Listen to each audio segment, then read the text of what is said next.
Hello friends, आज आपण महासागराचे महत्त्व या धड्यातील पुढील घटकांचा अभ्यास करणार आहोत. याच्यामध्ये आपण बघितलं की महासागरापासून आपल्याला कोणकोणत्या गोष्टी मिळतात. त्यामध्ये आपण मिठागरांचा महत्त्वपूर्ण अभ्यास केला, बरोबर. त्याचं एक उदाहरण पण आपण बघितलं होतं. आणि त्याच्या आधी आपण 5 महत्त्वपूर्ण महासागरांची नावं अभ्यासली. त्यामध्ये पॅसिफिक, अटलांटिक, हिंदी, दक्षिण आणि आर्क्टिक महासागर, बरोबर आहे. तर अशा सगळ्यांचा अभ्यास करत आता आपल्याला ह्या महासागरामधून आपण बघितलं की मीठसारखी जी काही आहारामध्ये अपेक्षित असणारी जी काही गोष्ट आहे आपल्याला, ज्याशिवाय आहार हा अपूर्ण आहे, बरोबर आहे. आपण जे काही अन्न सेवन करतो त्या अन्नामध्ये मिठाचं महत्त्व किती हे आपल्या सगळ्यांना माहिती आहे, बरोबर आहे. त्या मिठासोबत इतर अशा अजून काही गोष्टी आहेत की त्या आपल्याला मिळतात, बरोबर, जे आपण आहारात स्वीकारतो विविध खाद्यपदार्थ म्हणून. आणि ते आपल्याला समुद्रापासून ह्या महासागरातून मिळतात. मग ते कोणकोणते, ह्या सगळ्या गोष्टींचा पण आपल्याला अभ्यास करायचा आहे, बरोबर आहे. आता तुम्हाला माहिती आहे की अनेक जणांच्या आहारामध्ये मासे हा एक खाद्यपदार्थ म्हणून आपण पाहतो, बरोबर. अनेक जण मासे खातात. तर मासे आपल्याला नदी, तलाव, महासागर यातून मिळतात, बरोबर आहे. नदी व तलाव यांच्यापेक्षा जास्त म्हणायला गेलं तर महासागरामध्ये मिळणाऱ्या माशांचं जे काही प्रमाण आहे ते आपल्याला खूप अधिक असं म्हणता येईल, बरोबर आहे. कारण की त्याचं प्रमाण पाण्याचं खूप मोठं आहे. तिथं खूप मोठ्या प्रमाणामध्ये यांची म्हणजे पैदाश ज्याला आपण म्हणूया ती खूप मोठ्या प्रमाणामध्ये तिथं त्यांची निर्मिती होते माशांची महासागरामध्ये, बरोबर आहे. तर समुद्रजीव पकडण्याचे काम जगभर मोठ्या प्रमाणामध्ये चालतं, हे तुम्हाला माहिती आहे, बरोबर आहे. मानवाच्या प्राचीन व्यवसायापैकी हा एक व्यवसाय आहे, ज्याला आपण मासेमारी म्हणतो. त्यामुळे तो प्राथमिक व्यवसाय मानला जातो, बरोबर आहे. आहार हे जरी यामागचे मुख्य कारण असले तरीही आहार व्यतिरिक्त सुद्धा माशांचा खूप उपयोग होतो. मग तो कायासाठी पहा, औषध निर्मितीसाठी, खत निर्मितीसाठी किंवा संशोधन त्याच्यावर काही करण्यासाठी जर असेल, रिसर्च ज्याला आपण म्हणूया, ह्या सगळ्या गोष्टी करायच्या असतील तर ह्या जीवांचा, ज्याला आपण समुद्री जीव आपण म्हणू, त्यामध्ये मासे आहेत किंवा इतर पण काही प्राणी असावेत, तर त्याचा एक प्रामुख्याने काय होतो, उपयोग. बरं, आता हे सगळं झालं. भारतामध्ये प्रामुख्याने अनेक माशांचे आपल्याला प्रकार पाहावयास मिळतात. त्यामध्ये मोस्टली आता पहा, कोळंबी, तिसरे, खेकडे. आता हा माशांचा प्रकार नाही, खेकडे हा प्रकार तुम्हाला माहिती आहे, बरोबर आहे. त्यानंतर सुरमई, बांगडा, पापलेट, मोरी ज्याला आपण शार्क असं म्हणतो, आणि रावस इत्यादी ही जे काही समुद्री जीव आहेत, ते काही माशांचे प्रकार आहेत, काही इतर जीव आहेत. तर हे लोक सेवन करतात किंवा खातात. आणि जगाचा विचार करता यात आणखी अनेक आपल्याला प्रजाती त्यामध्ये पाहावयास मिळतात, बरोबर आहे. मानवी शरीराला लागणाऱ्या काही महत्त्वाच्या सुद्धा जे काही आपल्याला शरीरासाठी आवश्यक असणारे जीवनसत्व आहे, ऑइल म्हणा किंवा इतर ज्या काही गोष्टी, ते सगळ्या माशामधून किंवा त्याच्यासोबत जे काही असणारे इतर जीव जे काही सेवन करतात लोक, खेकडे आहेत किंवा कॅल्शियमसाठी खेकडे अनेक जण खातात किंवा माशा अनेक जण खातात, किंवा इतर अनेक झिंगे आहेत, बोंबील आहेत, किंवा अनेक असे प्रकार आहेत की जे लोक सेवन करतात, बरोबर आहे. आणि ते मानवी शरीराला एक अपेक्षित असणारं काही जीवनसत्वाचं तो म्हणजे भरून काढते. किंवा अनेक ठिकाणी राहणारे जे काही लोक आहेत की त्यांना ते समुद्री जीवांवरच अवलंबून, समुद्रकाठची राहणारी लोक आहेत किंवा बेटावर राहणारी लोक आहेत, बरोबर आहे. जसं आपल्या भारताजवळ असलेला हे मालदीव आहे, परत बाहेरच्या जगातलं मॉरिशस आहे, हा एक सुंदर बेटावर वसलेलं शहर आहे, किंवा अंदमान निकोबार आहे. अशा अनेक ठिकाणच्या भागातल्या लोकांना त्यांना माशांवरच अवलंबून राहतं, कारण की ते समुद्री जीव आहेत, बरोबर आहे. त्यांना त्याच जीवांवर अवलंबून राहावं लागतं. ज्या देशांना सागरी किनारा लाभलेला आहे, बरोबर आहे, तिथं मग इतर व्यवसायाची कमतरता असते. मग अशा देशातील लोकांचं जीवन जे काय आहे हे संपूर्ण हे आपल्या महासागरावर, जे आपण म्हणूया सागरावरच काय असतं, अवलंबून असतं. उदाहरण त्यांनी सांगितलंय, मालदीव, मॉरिशस, सेशल्स बेट. आताच मी तुम्हाला सांगितल्याप्रमाणे तेच त्यांनी उदाहरण याच्यामध्ये आपल्याला दिलेली पाहाव्यास मिळतात, बरोबर आहे.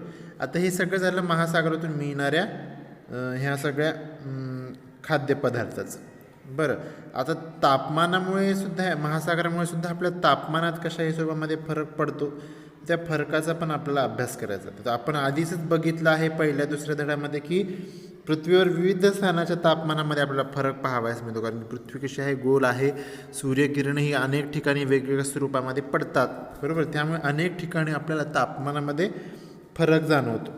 मग ही जी काही तफावत आहे किंवा हा जो काही फरक आहे, तर किनारी प्रदेशात, ज्याला आपण समुद्राजवळ असलेला भाग आहे, तिथं कमी पाहावयास मिळतो. तो समुद्रापासून जो काही दूर असलेला प्रदेश, ज्याला आपण खंडांतर्गत भाग म्हणतो.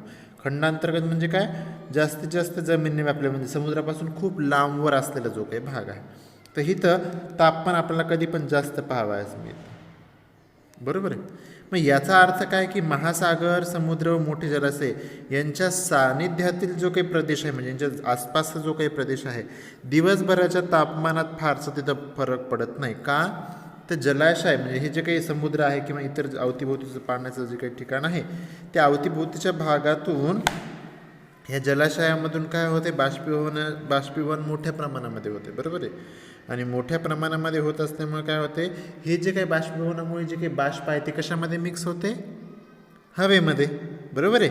आणि हवेतली जी काही बाष्प आहे, ही बाष्प जमिनीतून निघालेली उष्णता पण शोषून घेते आणि साठवून ठेवते. म्हणजे बघा, समुद्रातली उष्णता म्हणजे बाहेर निघणारी बाष्प आणि जमिनीच्या त्याच्यातून पण हे सगळ्या गोष्टी होणारे उष्णता, ज्याला आपण म्हणू, ही साठवण्याचं काम करते, बरोबर आहे. मग याच्यामुळे होते काय, दिवसभराचं तापमान किंवा रात्रभराचं तापमान याच्यामध्ये खूप काही मोठ्या प्रमाणामध्ये फरक पाहावयास मिळत नाही. समजा आपल्याकडंच आपल्या अवतीभोवतीचा आपल्या परिसराचा जर आपण अभ्यास केला, ठीक आहे, तर बघा आपण पाहू शकतो उन्हाळ्यामध्ये आपल्या शहराची जर आपण स्थिती बघितली, उन्हाळ्यामध्ये बघा दुपारच्या 2-3 वाजेपर्यंत खूप तापमान होतं, लगे म्हणजे डिग्री सेल्सिअसमध्ये बघायला 36-40पर्यंत जातं आपलं, बरोबर आहे. पण तेच रात्रीच्या वेळेस जर तुम्ही बघितलं की तो तापमान एकदम नॉर्मल झालेला असतो, म्हणजे थंडावा, कुठं थंडीगार हवा आपल्याला सुटायला दिसते. म्हणजेच काय, दिवसभराचं तापमान आपल्याकडे रात्रीच सारखं राहतं असंही नाही, बरोबर आहे. आता तुम्ही पाहता थंडीच्या दिवसामध्ये अचानक सकाळी खूप थंडी पडली की तीच 12-1-2 वाजता ती थंडी कमी व्हायला लागते, कारण सूर्यप्रकाश मोठ्या प्रमाणामध्ये पडतो. पण परत जर रात्र झाली की परत थंडगार हवा सुटायला लागते. म्हणजे आपल्याकडे जे काही तापमान आहे ते खूप समप्रमाणामध्ये किंवा सारखं प्रमाणामध्ये पाहायला मिळत नाही, बरोबर आहे. पण तेच समुद्रकाठी किंवा किनारपट्टीच्या भागामध्ये आपण बघायला गेलो तर याच्यामध्ये तापमान आपल्याला खूप प्रमाणामध्ये सारखंच पाहावयास मिळते. कारण की जे काही समुद्रकाठी होणारी जी काही उष्णता आहे प्लस समुद्रामधून होणारं जे काही बाष्पीभवन, हे सगळं एकंदरीत कुठेतरी मिक्स होतं. आणि तुम्हालाही माहिती आहे, पाणी लवकर थंडही होत नाही आणि लवकर तापते नाही. तर ह्याच कुठेतरी परिणामामुळे किनारपट्टीच्या भागात तापमान आपल्याला कसं राहते, सम राहते. तर तुम्हाला परीक्षेमध्ये प्रश्न येतो, किनारपट्टीच्या भागात तापमान सम राहते. त्याचं मुख्य कारण काय की जलाशयातून बाष्पीभवनाद्वारे हवेत मिसळणारे बाष्प, बरोबर आहे. आणि हवेतील हे बाष्प जमिनीतून निघालेली उष्णता पण शोषून घेतात आणि ती शोषून घेतलेली उष्णता ते पण साठवून ठेवतात. परिणामी काय होते, किनारपट्टीच्या भागामध्ये तापमान कसं असते, आपल्याला सम पाहावयास मिळते, बरोबर आहे. आता पुढे विषुववृत्तीय प्रदेशात सूर्यकिरण कसे पडतात, लंबरूप पडतात, हे आपण अभ्यासलेले, बरोबर आहे. त्यामुळे या भागात जमीन व पाणी जास्त तापते. पण उलट ध्रुवाकडचा जो काही भाग आहे, ध्रुवीय प्रदेश, यामध्ये जमीन व पाणी शीत राहते, थंड राहते, बरोबर आहे. जमीन व पाण्याच्या तापमानातील याच फरकामुळे पृथ्वीच्या वातावरणातील हवा असमान तापते. म्हणजे कुठं थंड आहे तर कुठं गरम आहे. परिणामी या सगळ्या गोष्टीमुळे आपण बघितले पृथ्वीवर काय निर्माण झाली, वायुदाब पट्टे निर्माण झालेली आहेत बरोबर आहे. आणि ह्याच वायुदाबच्या पट्ट्यामुळे जो काही निर्माण झालेला भाग आहे, बरोबर आहे, यामुळेच आपण बघितले की असमान स्वरूपाची काय वाहते, आपल्याकडे हवा वाहते, बरोबर आहे, वारे वाहतात. आणि हेच पृथ्वीवर जे काही वर्षभर असमान स्वरूपामध्ये वारे वाहतात का नाही, कुठं थंड, कुठं गरम, कुठं उष्ण, तर या सगळ्या वारे जे काही ह्याच वाऱ्यांना आपण ग्रहीय वारे म्हणतो, जे वर्षभर सगळीकडे फिरत राहतात किंवा वाहत राहतात, त्यांना ग्रहीय वारे म्हणतात. हे वारे महासागरात पाण्याचे प्रवाह निर्माण करतात. कारण की पाण्यामध्ये प्रवाह निर्माण झाल्याशिवाय बाष्पीभवनाची क्रिया होणार नाही. आणि ते होण्यासाठी वारा हेच त्याला एनर्जी किंवा फोर्स देण्याचं काम करते. मग हा जो काही प्रवाह आहे, कधी उष्ण स्वरूपामध्ये वाहतो तर कधी कधी शीत स्वरूपामध्ये वाहतो. मग ज्यावेळेस उष्ण प्रवाह ज्यावेळेस वाहतो त्यावेळेस तो कधी पण थंड प्रदेशाकडे वाहतात. तर जो काही शीत प्रवाह आहे म्हणजे थंड हवा आहे, तो नेहमी उष्ण प्रदेशाकडे वाहते, त्यामुळे आपल्याला थंडावा जाणवतो. बरोबर आहे. म्हणजेच काय मग, विषुववृत्ताकडून ध्रुवीय प्रदेशाकडे आणि ध्रुवीय प्रदेशाकडून विषुववृत्ताकडे असं उलटसुलट दिशेने जे काही वारे वाहतात का नाही, यामुळेच पृथ्वीवरील उष्णतेचं आपल्याला काय पाहावयास मिळतं, ॲक्च्युली फेरवितरण पाहावयास मिळतं. आणि ह्याच फेरवितरणामुळे होतं काय, की पृथ्वीवर जे काही वर्षभर वारे वाहतात, ही जी वाऱ्यांची दिशा किंवा गती आहे ती असमान स्वरूपाची पाहावयास मिळते, ज्यालाच आपण ग्रहीय वारे असं आपण म्हणतो. बरोबर आहे. आणिच ह्या सगळ्या गोष्टींमुळे उष्ण प्रदेशाकडे असलेले शीतप्रवाह तेथील किनारी भागाचे तापमान सौम्य करतात. बरोबर आहे. तर थंड प्रदेशाकडे जे काही वाहणारे उष्ण वारे आहेत ते किनारी भागाचे तापमान उबदार करतात. बरोबर, हे पण आपण अभ्यासलेलं आहे. मग हे जे काही वरील दोन्ही प्रकार आहे किंवा दोन्ही क्रिया आहे, हेच महासागरामुळे ह्या गोष्टी सगळ्या घडून येतात किंवा शक्य आहेत. त्यामुळे तापमान नियंत्रक म्हणून सुद्धा महासागराकडे बघितलं जातं. म्हणजे बघा महासागराचं किती महत्त्व आहे. आणि हेच महासागर खूप मोठ्या प्रमाणामध्ये पसरलेलं आपल्या पृथ्वीवर पाहावयास मिळते. बरोबर आहे. त्यामुळे या महासागराच्या प्रचंड विस्तारामुळे महासागरातील पाण्याची वाफही मोठ्या प्रमाणात होते.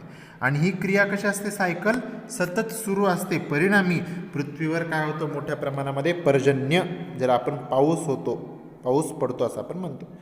आणि महासागरच हे पर्जन्याचं उगमस्थान आहे. कारण की महासागर जर नसला असता तर आज आपल्याकडे पाऊस पडला नसता. त्यामुळे पर्जन्याचे पाणी नदी नाल्याद्वारे शेवटी परत कशाला येऊन मिळतं, महासागराला. म्हणजेच पर्जन्य चक्राची सुरुवात आणि शेवट, ज्याला आपण सांगता म्हणतो, ही महासागरातच होते. हेच त्याचं आपल्याला काय सांगता येईल, मुख्य कारण. कारण की तापमान निर्मितीसाठी, बाष्पीभवनाची क्रिया करण्यासाठी महासागरच कारणीभूत आहे. तसंच जमिनीवर पाऊस पडण्यासाठी महासागर तितकाच काय आहे, कारणीभूत आहे. हेच सगळं पाणी शेवटी कशाला येऊन मिळतं, तर महासागराला येऊन मिळतं. त्यामुळे महासागराचं महत्त्व आपल्याकडे अनन्यसाधारण आहे. त्यामुळे जागतिक तापमानाचं नियंत्रक म्हणून सुद्धा महासागराकडे बघितलं जातं. तर बरोबर आहे. तर पर्जन्याचं उगमस्थान म्हणून सुद्धा महासागराकडे बघितलं जातं. ठीक आहे. उर्वरित भाग आपण पुढच्या भागामध्ये अभ्यासूया.